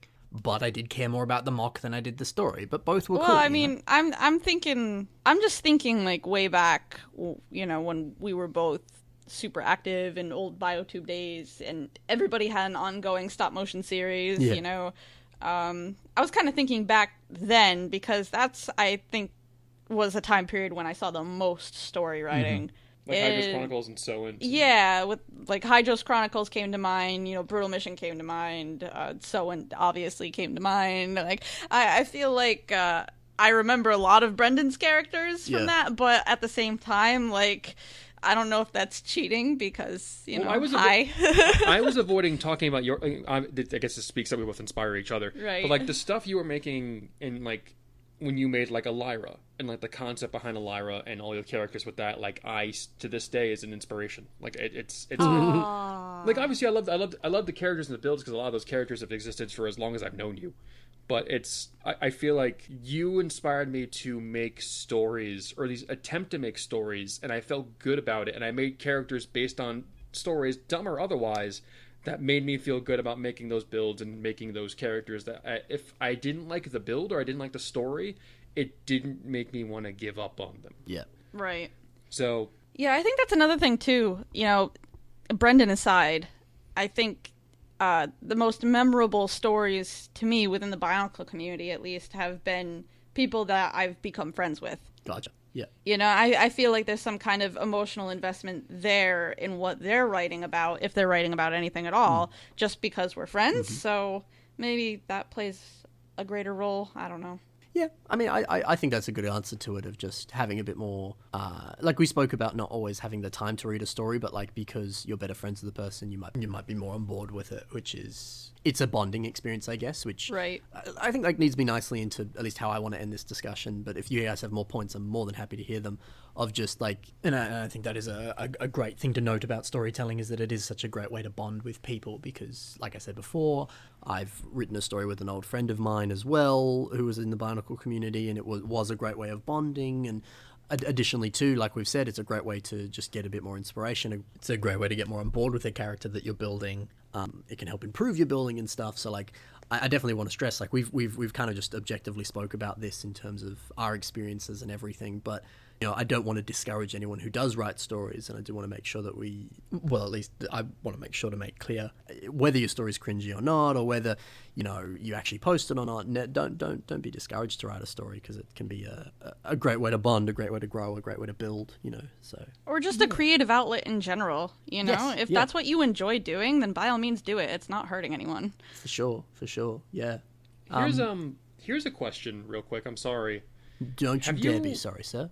I'm crying. Do you recall seeing a MOC or a series of MOCs that either had a story or didn't have a story or whatever? Right. And then link a story that you made yourself in your head? Like you made your own story up based on a bunch of MOCs that you saw online? No. Oh, okay. That's my answer. No. I don't think so. I mean, like, maybe I'd kind of just piece stuff together, like, oh, that guy probably knows that guy, or like, oh, I guess they probably did something like this, but like really loosely and more just to kind of understand the mock. But yeah, probably not really. I don't think so. I don't think I'd do that. Would you do that? Is that why you bring it up? Like, what is it? There's not seriously, but I've thought about it sometimes where there's like, what is it? Like, Joxon sometimes makes like these like magical girl little builds, or like these little tiny girl builds that all look very similar in design because you're more or less using the same frame but adding different concepts and gimmicks to it. But sometimes I think about like one of those designs comes out like once every few months, and I'm like, huh. Like, I wonder if this is like part of a crew. Yes. Like, is this a team? Like, is this like, do these characters know each other? Like, yes, probably not. Or maybe they do. I don't know. But like, it's fun. Or like, it's the same thing of like, you get a random toy as a kid and you don't know what it's from, you don't know who it is, but as a kid you have the imagination of like, oh, this is this guy, he does this thing, and he goes to this planet, and like I've done that with Transformers. Yes. Like it's like that totally, and I'm thinking like, have people done that for mocks they've seen online? Yeah. I think I slightly misunderstood your question before, because I thought you were like, do you ever just write a story for random mocks? And I go, no, but I definitely do that, where I'll go like, oh, these kind of look like they're a part of a story. Like, oh, okay, and you'll kind of imagine what they're doing. So yes, it's not as involved. It's not like I sit there for like an hour thinking that, but like I will definitely play a scenario in my head. Like, there's a builder on Instagram who does system stuff that I really like. I never know how to pronounce his name. I just know him by his image. It's always how I recognize people online. Jonas Kram, I think his name is. Oh, yeah, I know who that is. Yeah. He recently... Yeah, he's super talented. He's very good, yeah. He recently built a series of, like, these little, like, in the garden kind of mocks. These cute little dudes. And I think there was a story with it. If there was, I didn't read it, but it all looked pretty cohesive. I also kind of like that I didn't read the story, because it was fun to just be like, oh, maybe these dudes like live in someone's garden and they have this whole little society or whatever. But yeah, like I was conjuring up a bit of a story for them, but it didn't really occupy much of my mind, but it did help the experience, I guess. And just kind of have a think about it. So yes, to some degree I do that for sure. You said doo-doo. Did I? Yeah. Any final thoughts you guys want to say, or do we want to move on to some... Headcanon, all of Patrick's Coke guys are part of a Toa team. Well, they all shop at the same store. Yeah. That's my final thought. I love it. That's good. So moving on to some audience questions then. And I got these questions. There was a good amount. I might answer some more in the future. But I've picked 3. So the first question we've got today, which I think actually relates very strongly because he said the word story. This question's by Lego Metal, and he asks, how do you know when you're making a good mock? I.e., is it like, oh, I made a good like head design, or I made a good story? You know, like when in the creative process you're like, this is good. Like I'm totally making something awesome. You know, that's more or less the gist of his question there. What do you guys think? When you look at it and you don't hate it. Nice. I mean, I generally ask a lot of people for feedback as I build. Mm-hmm. You know, I'll sort of work on like the legs for a little while and then post in a few Discords, be like, hey, does anybody, you know, have any suggestions where I can go from here, what I might improve upon? And I sort of just, you know, build based on that feedback that I'm getting. So, cool. You know, as I'm going and I start to see more and more people be like, yes, this is it, fam. Like, that's how I know, you know, I'm on the right track. And, cool. You know, generally I don't build things and look at it and hate it like Brendan apparently might. But, you know, I do rely on feedback from others. And I think that that's a good way to get outside perspectives on what it is that you're doing too. So. Cool. That's how I gauge mine, at least. Yeah. I actually quite like what you said there, Brendan, though, of just like you look at it and you don't hate it. Like, there's certainly times I've built stuff and I've gone like, I'm just not, like, I just don't feel good about this, or I'm just not enjoying it, or I'm just not liking it. But then there's other times where it's like, yeah, this is hot. Look at what I'm building. It's great, you know? I also agree with what you said, Molly, of like sometimes you do reach out and get support or see what people say, blah, blah, blah. But like, it's a feeling. You just know it. 100%. Because I'm definitely a big believer that like your mental health affects how your art works as well. And so like the more you take care of yourself, the better your art will be. During lockdown, when I, you know, hadn't left the house for a bit and and it was starting to impact my mental health in some areas, I would notice that as I was building certain things, I wouldn't feel that they were as good. And then I'd go to bed and I'd wake up the next morning and I'd be like, oh, actually, it was pretty good. I know what I was thinking there. So I definitely think there can be some leeway on like, I look at it and I don't like it, doesn't always mean it's bad. It could just mean like, okay, well, take some time to step away from it and come back, and maybe you're just too like focused, or you just need to step away, like clear your head, come back, and you realize it's better than you think. I guess it's that, really. Just to echo what you said, and then my own thoughts, it's that, like, it's how you feel about it, your honest thoughts, but also like how you feel in your state of mind, I guess. At the same time, I feel like it's kind of maybe a factor of all of that. Yep, it does. Yeah, your mental state can definitely affect how you perceive things outside of just Lego, So, yeah, that definitely plays a role. Beautiful. So, next question. So, this is the question that you guys specifically wanted to have answered. This is a question from, you heard him before, Mr. Megalodan Richards. And he asks, do you approve of, quote, the way of the thick? So, Yes. Elaborate, friends. Why do you approve of the way of the thick? I mean, a thick slab of salami, like you slice that up, you put it on a little bit of like mozzarella, you put on some good like rye bread, like let's go to town. Also, thick women, let's go. Let's go. Molly, are you referring to thick women or salami? Both. That's I will take both. That's suggestive. Kids watch this. Salami is delicious, okay? It's like... And so are thick women. It's like pepperoni, but larger. It's large pepperoni. I don't know. Well, I mean, if we're talking about body shapes, then yeah, I'm all for varying body types, including the thick. Especially for builds. Yeah. Yeah. Why not? Yeah. I did. Molly suggested it, and I recorded a BIS episode. Like a lot of good thick boxes. I suggested like 20 things, dude. Oh, it was fantastic. Did you? You're welcome. Yeah, thank you. Did you find anything for mine? I replied to you on Twitter with an answer. Oh yeah, you did the food one. Yes, it's on my list. I haven't found anything yet, but if I can, I'll do it. Yes. I wanted to give you a white whale. Just something you just couldn't. Yes. I'm just like, there's no examples of food. No one's made Bionicle food. Yeah, Bionicle food though. Get on it, people. Yeah. No, I did see that. Yes, I didn't know how to reply because it was exact. I was like, what? How do I do that, Brendan? But I want to do that. Yeah.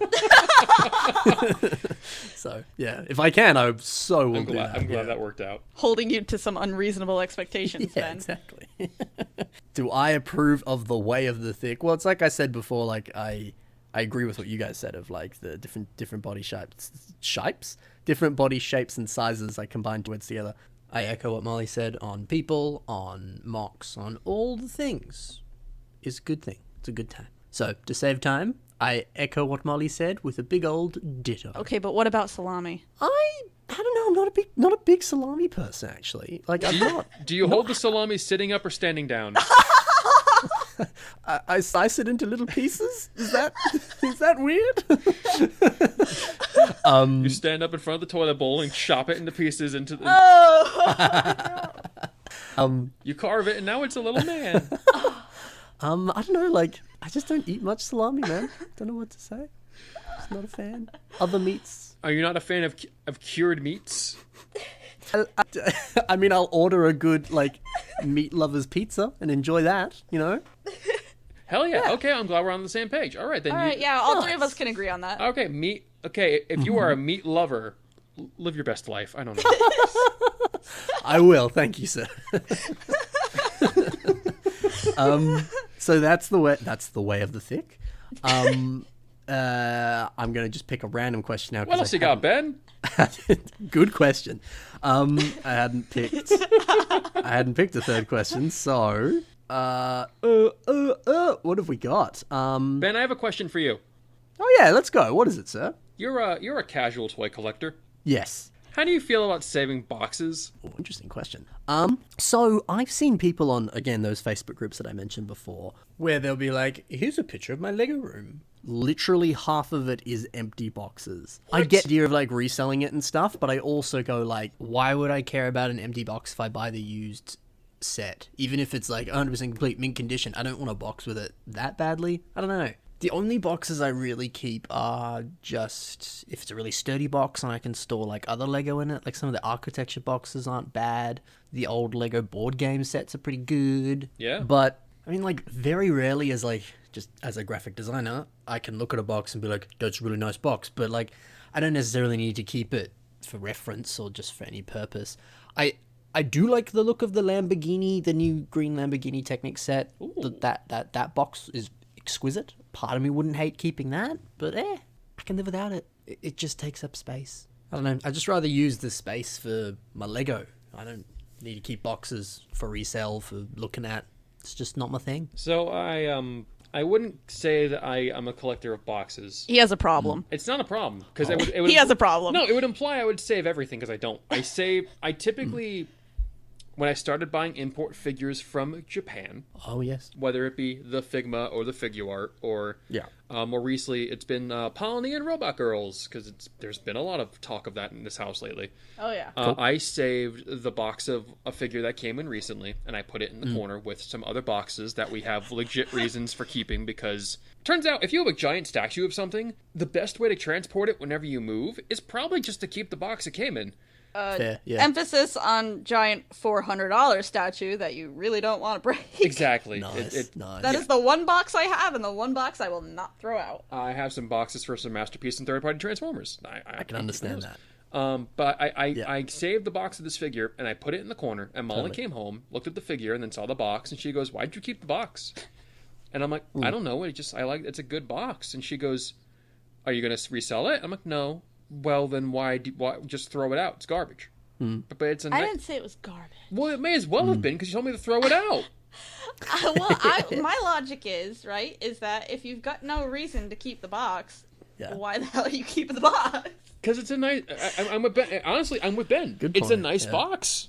You didn't keep any of the other ones, though. Well, I threw out the other one before because you told me to, and then the other one is still in No, the parents' I house. didn't even see the other one. It was here. No, it wasn't. It was Not here. when I was here. It was. I didn't even see the other box, and then the other one you left at your previous house in another state. Yes. So, you didn't keep the other two boxes, so why would you keep this one? I don't know. That just seems to make sense to me. Well, whenever you get your big assortment of robot anime twinks and robot girls, will you keep those boxes? No. No. What if it's a nice box? Well, if it's anything like the box that you had for your similar robot anime girl, then I don't really care. No. I mean, it's a nice box, but it's not like I'm going to put this box on a pedestal worth keeping kind of box. Ben, did you keep the boxes of your Hot Toys? Funny you say that, because other action figure boxes, not always, but the one Hot Toy I have actually kept that box. I do tend to with action figures, actually. Pretty much, any action figure or like statue or thing I buy, I do keep the box. And sometimes that's out of like, well, what if I want to resell it later? And it's like, oh, you're gonna resell it? You're probably not, Ben. I'm like, but what if I do? So it's like I have like probably 50 boxes of Star Wars Black Series figures in my room. Oh, and I'm just like, I don't need these. I don't want to sell these. I love Star Wars. Why would I? And I'm like, no, I don't want this. Well, but then like I get keeping it if you think you might resell it. Like that makes perfect sense. I've kept boxes for things that I suspected I might sell in the future too. Right. So that makes sense. But if you're not planning on selling it and it's not something that needs special packaging if you want to ever move house or something, like I don't know, it just doesn't seem that important to me personally. Yeah. But I definitely have kept the boxes for like, for the one Hot Toy I own, and just for like moving purposes, or it's a nice box, But there was a time where I would keep boxes for some Transformers as well. Not like Masterpiece ones, because, well, some of them are Masterpiece ones I've kept, but like I've kept boxes for just, I don't know, some random like modern War for Cybertron box or whatever. And I'm like, look, I don't really need to keep this, because if I do sell this, I don't think it's going to add much to the toy anyway. So I'm kind of like, I don't need this box. So I can be picky and choosy with it. Okay. Yeah. All right. I just wanted your perspective. And I'm glad to know no, that's okay. You pretty much align with me. Yes. Black Series though, that's a dark path. A dark path. Oh, it is. And I hate the way it's going now. Like, for example, they brought out Clone Wars ones. Characters I love, like Ahsoka Tano, and I was like, I need this. And they're like, hey, Walmart exclusive. And I'm like, we don't have Walmart in Australia, you pieces of... It turns out Walmart bought a lot of exclusive rights to get toys, because there are Transformer action figures coming out, and I can't friggin' buy them because they're Walmart exclusive, and despite their Walmart being minutes away from my house, it's just like why Hasbro? Yeah. Hasbro. So I'm upset. Did you find a third question? I did. So this is a question by Inhuman Builds, and they ask, what is your favourite mock of each other? I think it's a nice way of tying it together, because we were speaking about mocks of each other's. So You answered this earlier. I did. You did. I did. You referred to him. When? In this podcast? No, when we were driving earlier. Oh, yeah, well, you wouldn't be wrong. My Ooh. favorite mock of Brendan's would be Migrator. nice. He's a very handsome boy. That's the multicolored one, is it? Yeah. Yes. Yeah, cool. Sick. God. I know, it's so hard to pick. It kind of is. I mean, my gut feeling right now, honestly, is kind of Spectra. Yeah? But classically, it has to be 9. Ooh. 9? So 9. It's a demon. Well, She's a fox girl. yeah. Okay. I don't remember 9. I'm sure if I saw a picture, I'd be like, oh, I just probably don't recognize the name, but... I will grab that for think you. It is a human wearing black and red Japanese themed clothing with like a white mask. Oh, and no, a I do gold remember sword. that. Yeah, that one's sick. Yeah. That was sick. That would sick. But honestly, like a lot of the Aeonics you've made, like Lady Void, and like even though it was made out of like butter and toothpicks, the third version of Alieraah that was like Titan size build, I thought was super cool. Yeah, a lot of people seem to like that one. Yeah. I like Frostbite from Shadowgear. Holy cow! That's a throwback. I know. I do also enjoy your comedian mock. So if you want a more modern one, then that's my example. I don't necessarily know if it's a cop-out answer, but I do also just like Alieraah, because good mock. And also enjoy Endeavor. So that'd be my 2 examples of your stuff. Yay. A lot of people do. That and your Phoenixy one. I don't know what it's called. I apologize. Brimstone. Yes, that's it. Yay, thank you. Yeah, no worries. Yay. Sick. So yeah, there you go. See, my favorite mock of yours is the red Cossy. I love Toapoo. I love the I love the banana dragon. I love the banana dragon. No, the banana dragon is just history, man. Like, that is a legacy. Yeah, I don't know if pictures exist anymore was- of that, unfortunately. What was it? I forget the name of the dude, but you made that guy years ago. He was like black and cute orange. He had like he had red eyes. I think he had a tail. Oh, what was his name? You still have him built. Zethlin. Yes. Yeah. No, thank you. I got you like that. I still like I that need to dude. build more Bionicles, man. Yeah, you do. Well, you have one in the chamber. Oh yes, Yeah. okay, yeah, fair. All right, we'll get on Post it. Get on to posting. I have like 7 in the chamber, man. Get on it. Yeah. right, I will. Do it. All right. You know what? Just screw you. Yeah. You know what? You smell. I don't know how you smell me through a computer, but good job. Well, you just smell that bad. Sensually. Oh. Smell you all the way over here. Oh. Cool. that's there's my transition, Well, and I'm on that sticking note, to smell it. you later.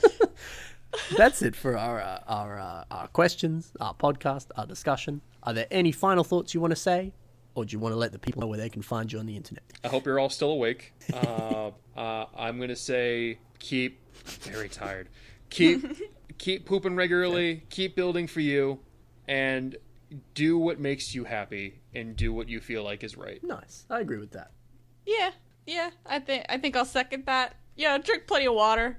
You know, do as I say, not as I do. So don't poop regularly. I have a soda problem, but Well, I'm the supplier. That's the problem. yeah. But I mean, but you you know, also tell me to buy the soda. yeah.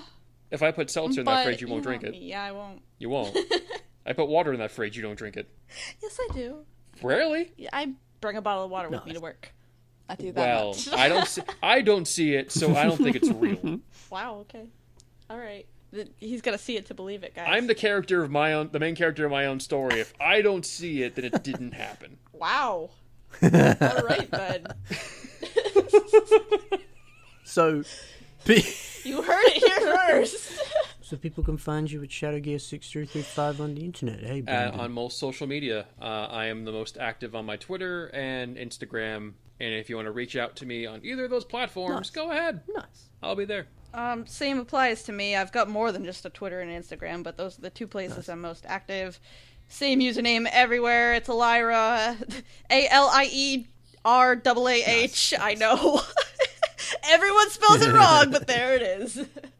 And if you're Ben, you say it wrong, too. But it's more fun saying it wrong, so I'm not changing. You know what it is? I don't even blame you, because Alieraah is just really funny. Alieraah,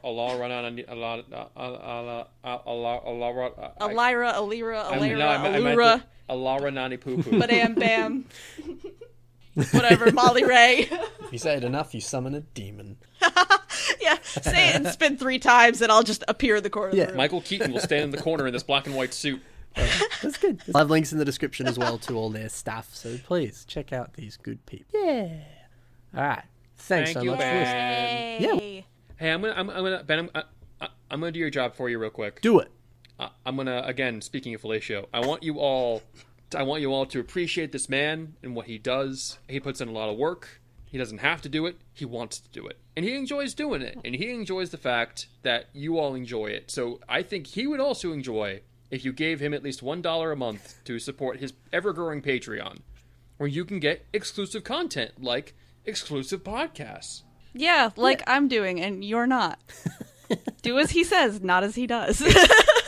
It's honestly out of forgetfulness. Because you mentioned you listen to his podcast, and I'm like, oh, I probably should hold on. And I always forget. Yeah. You don't have to do anything you don't want to do. I'm going to do what I want to do. I just need to remember to do it. Or you can tag along and listen when Molly listens. Assuming that he's home or even awake. Also true. No, perfect. I reckon we'll end it there. That's our podcast. Okay. Thanks, fam. Goodbye. Bye.